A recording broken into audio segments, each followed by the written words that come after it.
சிங்கக்குட்டியின் தைரியம். ஒரு பெரிய மலைக்காடு இருந்தது. அந்த காட்டில் ஒரு சிங்கக்குட்டி பிறந்தது. அதன் பெயர் வீரன். பிறந்த நாள் முதல் அது சின்னதுதான். மென்மையாகவும் பயமாகவும் இருந்தது.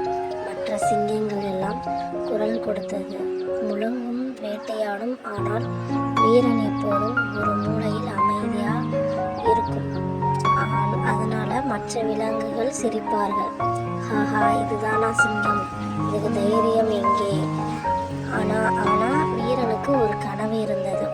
ஒரு நாள் தைரியமான சிங்கமாகி தன் கூட்டத்தை காப்பாற்றணும் என்பதுதான். தினமும் அவன் காடு முழுக்க சுற்றி வேட்டையாட பழகினான். மரத்தில் ஏறி விழுந்தாலும் மறுபடியும் எழுந்தான்.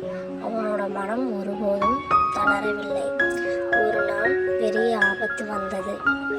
காடுகள் ஒரு கொடிய வேட்டைக்காரன் வந்தான். எல்லா விலங்குகளும் பயந்து கொண்டு ஓடினார்கள்.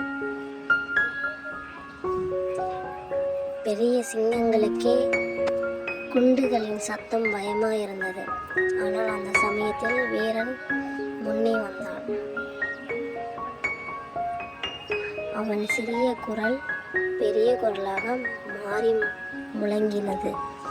அவன் வேட்டைக்காரன் முன்னே சென்று ஒரு பெரிய பாறை மீது பாய்ந்து சத்தம் போட்டான். காட்டில் இருந்த பறவைகள் எல்லாம் பறந்தன. சத்தத்தால் வேட்டைக்காரன் தடுமாறி கீழே விழுந்தான். வேட்டைக்காரன் பயந்து ஓடிவிட்டான். அந்த நாள் எல்லா விலங்குகளும் வீரனை பார்த்து கைத்தட்டினார்கள். சிறியவன் தான், ஆனால் உண்மையான சிங்கம் இதுதான் என்று எல்லோரும் சொன்னார்கள். இந்த கதையோட பொருள் என்னன்னா, தைரியம் உடம்பில் இல்லை, மனதில் தான். சிறியவனாக இருந்தாலும் தைரியம் இருந்தால் பெரிய விஷயங்களை கூட சாதிக்கலாம்.